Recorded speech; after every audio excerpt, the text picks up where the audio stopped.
Maintaining the head in midline for brief periods is rather typical posture for 2-month-olds, who are just beginning to show anti-gravity activation of the anterior neck and chest muscles. Although at this age, babies don't stay in a symmetrical position for a long time, Marty is able to locate the object and to track from left to right. He is also showing some anti-gravity movements, lifting his lower extremities off the support surface and beginning to demonstrate reciprocal kicking. He is not able yet to reach for toys, even with the tactile cueing of brushing the object against his hand. We should see this evolve in the next 4 to 6 weeks.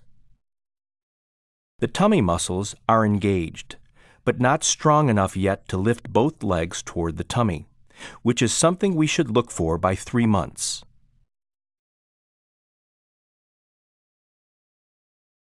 In Owen, we see lower muscle tone and more asymmetrical movement.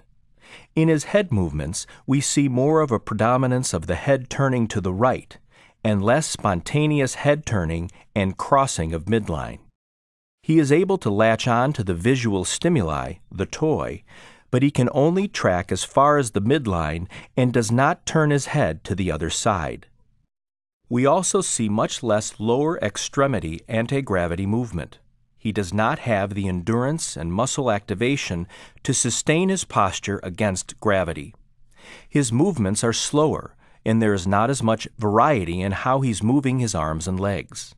We see much less reciprocal kicking and no lifting of the forearms from the table surface. His movements are much more repetitive, and he has longer periods of inactivity during which he maintains his arms and legs on the support surface. While Marty can't independently roll to the side, he is able to lift his head and upper trunk during a facilitated roll. Initially, he resists the rolling movement, but once he gets into the side-lying position, he shows lateral head righting and the ability to follow through into rolling with head lifted into prone. We also see how Marty demonstrates an integration of the major muscle groups. He can switch from using abdominals during the roll and then recruits neck and back extensors as he completes the roll. Of all the 8 positions we will see, Owen looks most competent in side lying, which is why we recommend looking at the baby in more than one position.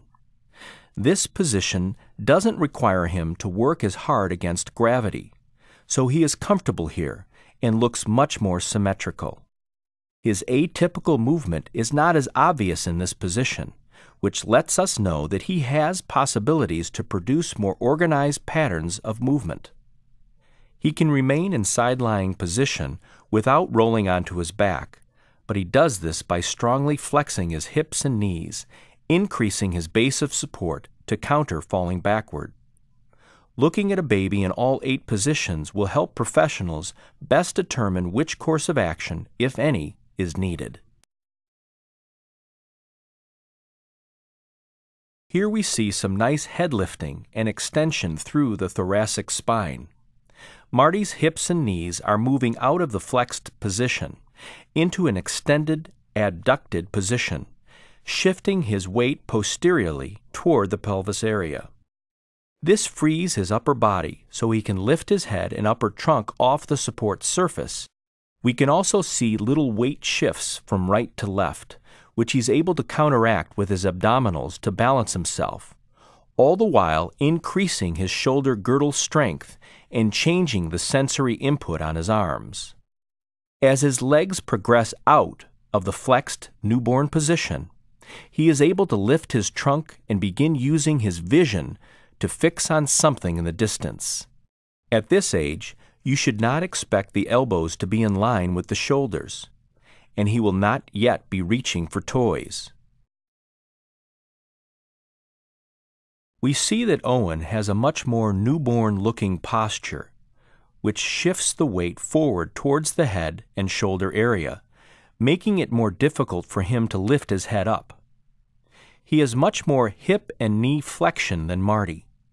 Once the hips are extended, he will be able to start to lift his head up a little more.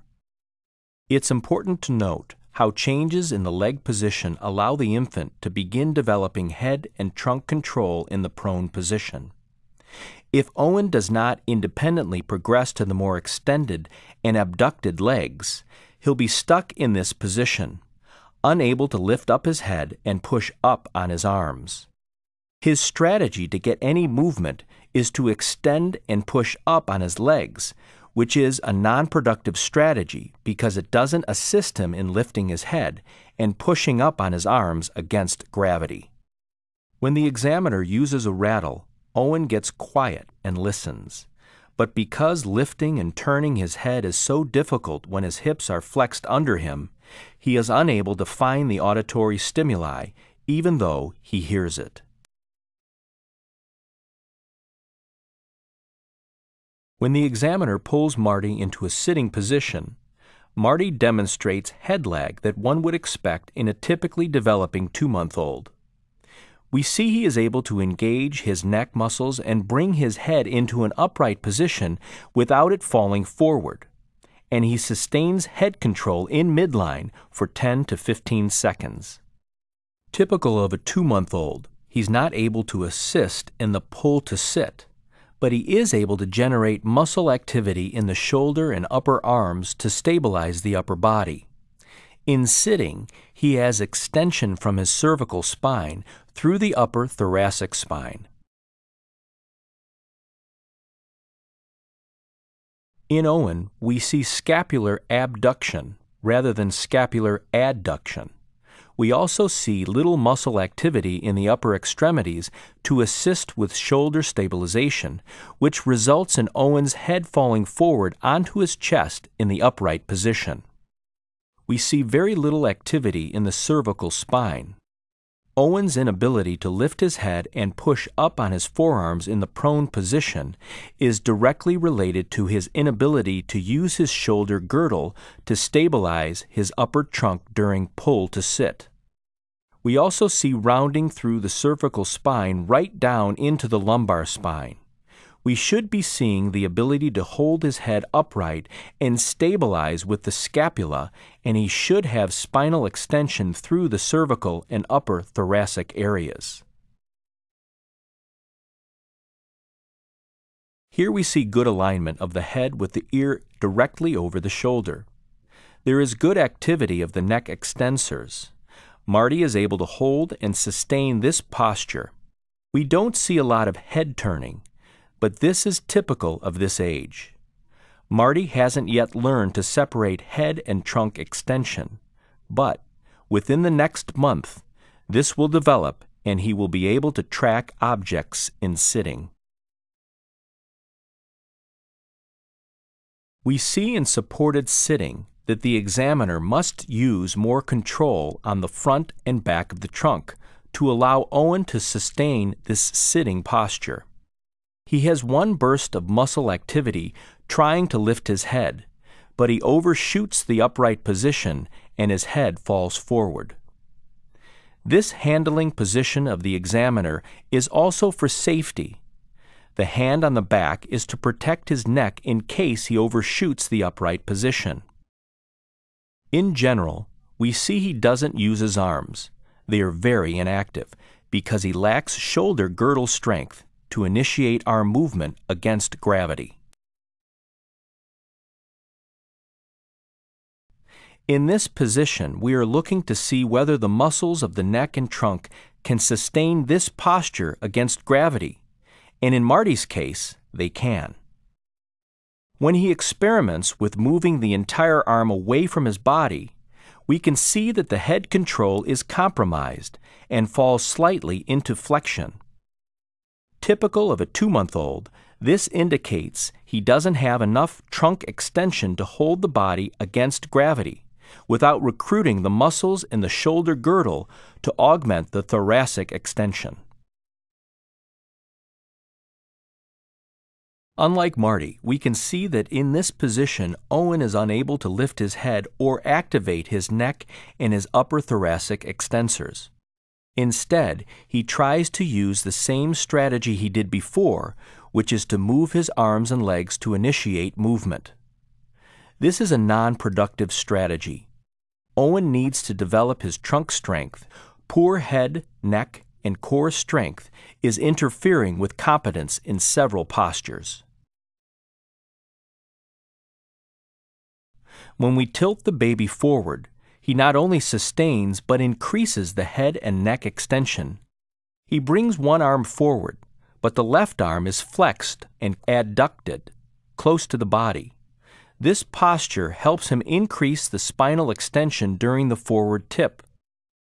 Marty is on track in demonstrating fundamental control in this position, so that by 6 months he'll be able to extend the head and neck during the forward tip and quickly and easily bring the arms forward to protect himself from contact with the mat. As we tip Owen forward, his inability to lift his head and extend his trunk when being held in horizontal suspension carries over to the forward tipping maneuver.